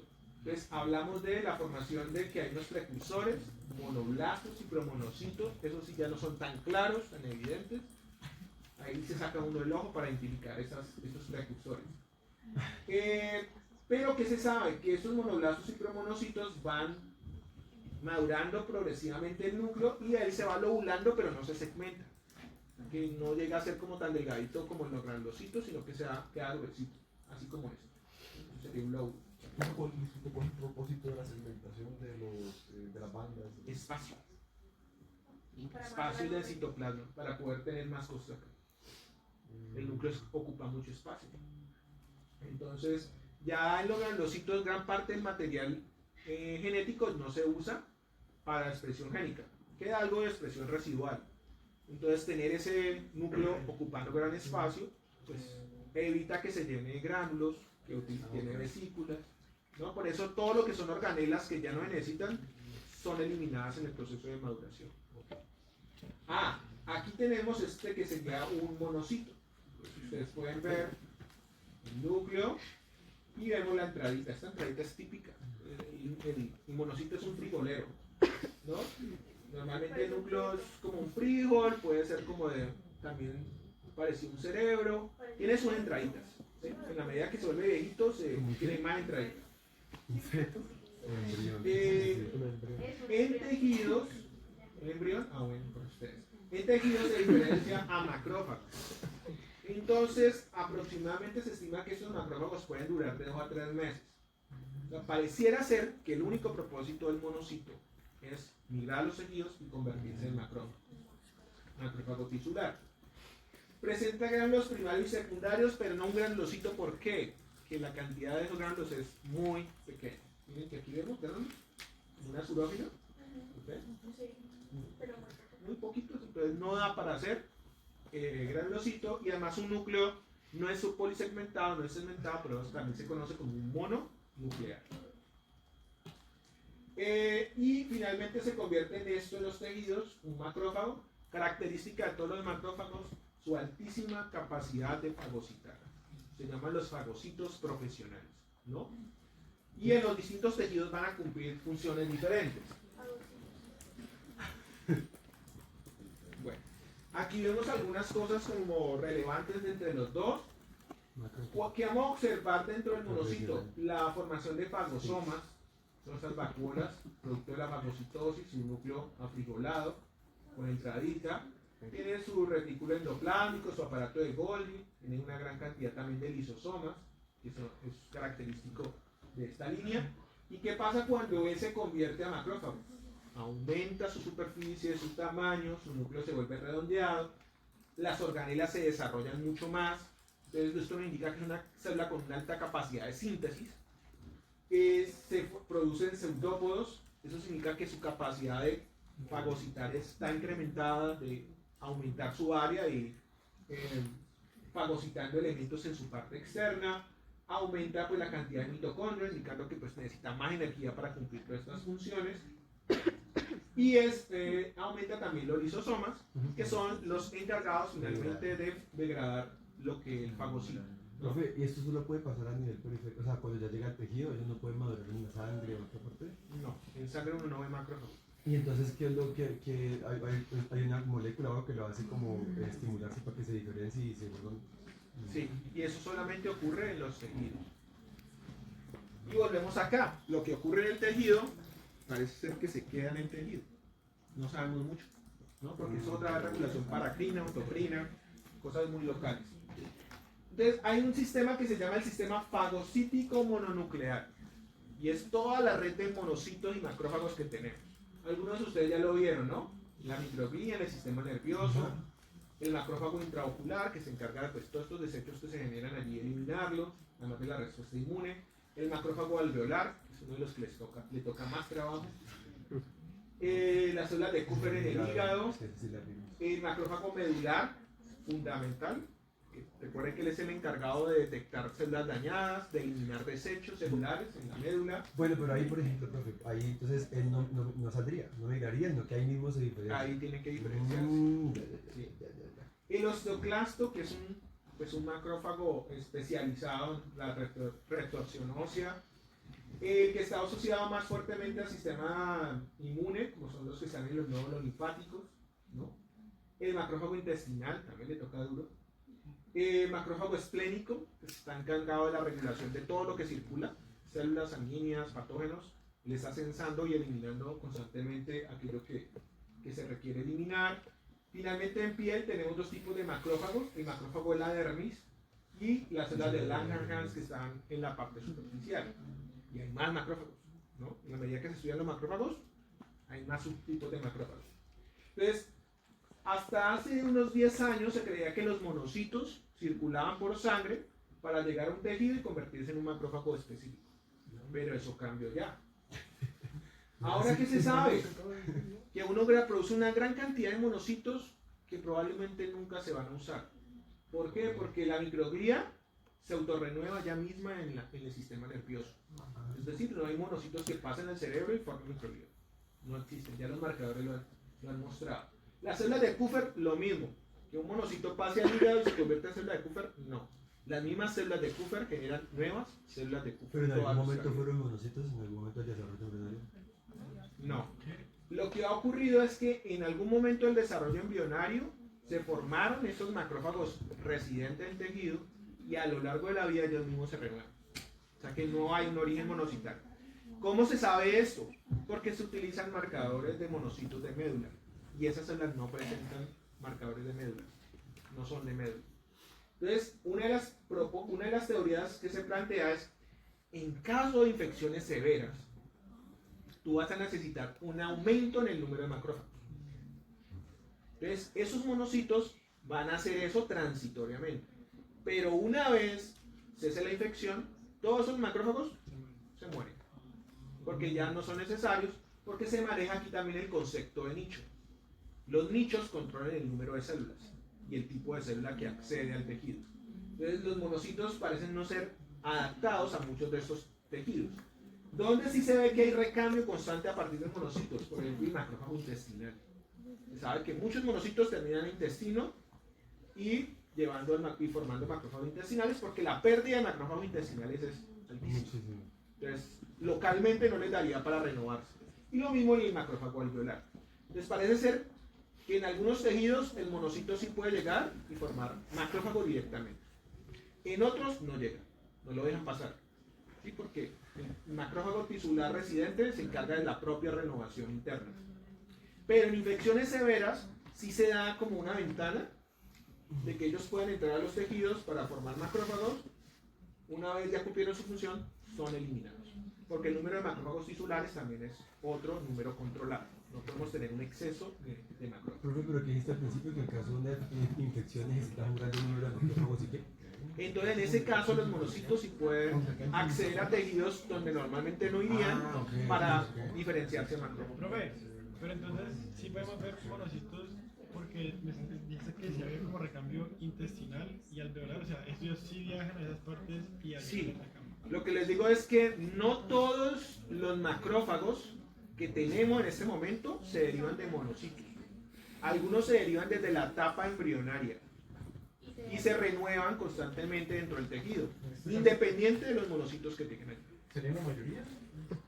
La mayoría, pero les digo que podemos pensar que tejidos donde hay una alta tasa de recambio de macrófagos es donde los monocitos llegan a diferenciarse. Pero en otros no lo dejan pasar. Listo. Bueno, estas serían las funciones de cada uno de los macrófagos.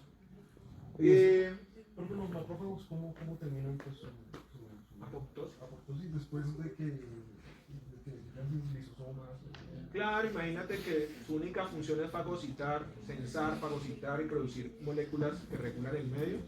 Después de cierto tiempo, ellos mueren por apoptosis y otros macrófagos fagocitan. Y estas de Comfort y microglia se consideran de todas maneras del linaje hematopoyético, ¿no? No, Porque no vienen de vienen desde la etapa embrionaria, por otra línea. O sea que ellos no podrían producir, no tendrían receptor, todavía receptor. No, lo pueden producir, pero no pueden diferenciarse. O sea, estas células no pueden diferenciarse, surgir a partir de la diferenciación del monocito. Ah, sí, ok, pero sí pueden tener todo Sí, el claro. receptor que mande Los estímulo. receptores son casi universales en nuestras O sea que células. sí puede ayudar a la granulopoyesis. Okay. Bueno, Esos monocitos que se producen en la médula, entonces ellos que se mueren ahí, ¿cómo así? porque los monocitos dice que se producían. Ah, no, salen a circulación. A ver dónde lo reciben. Si no lo reciben, ¿dónde pueden terminar muriendo? En el vaso. En el vaso hay macrófagos que dicen monocito viejo.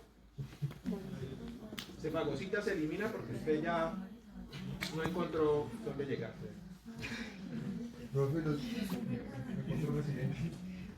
los gránulos de basófilos y basófilos tienen alguna denominación primaria y eso o no. Sí, los neurófilos son los primarios. Son los basófilos los que nos contienen ambos, los basófilos y basófilos. No, recuerden que todos pueden en alguna fase producir los azurófilos. Sí. Pero los representativos al final son los secundarios, que son los que le dan la identidad central. Específico. Específicos secundarios. Pero van a tener todos cuatro. No. Los eosinófilos y los basófilos, como No, los basófilos, no. No. Ahí básicamente, por ejemplo, eosinófilo tiene dos, puede tener vesículas, eso sí, se llenan de vesículas igual que el basófilo, pero no tiene tanta diversidad como el neutrófilo. Chica me dice que me puede hacer una pregunta sin que la regañe. ¿Yo cuándo he regañado a alguien? Preguntas, no hay preguntas bobas en esta clase.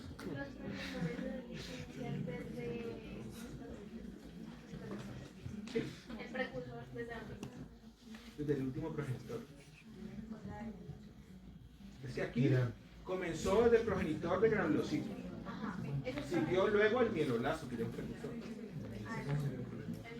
Pero para la otra línea es diferente. Por ejemplo, para la línea eritroide es a partir del CFV.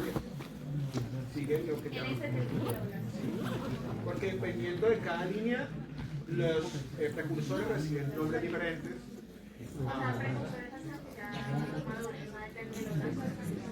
Hasta que yo ya tengo, por ejemplo, banda. Hasta ahí. Banda ya sería. No, la banda le falta. Lo que pasa es que ya uno le dice neutrófilo en banda. O sea, en banda, ¿no? Célula en banda. Entonces, cuando tú dices eso, ya le asignas que ya tiene las características de lo que falta madurar. Eso es culpa de Isabel. Bueno, ¿qué hora es? ¿Ustedes hacen la actividad ustedes?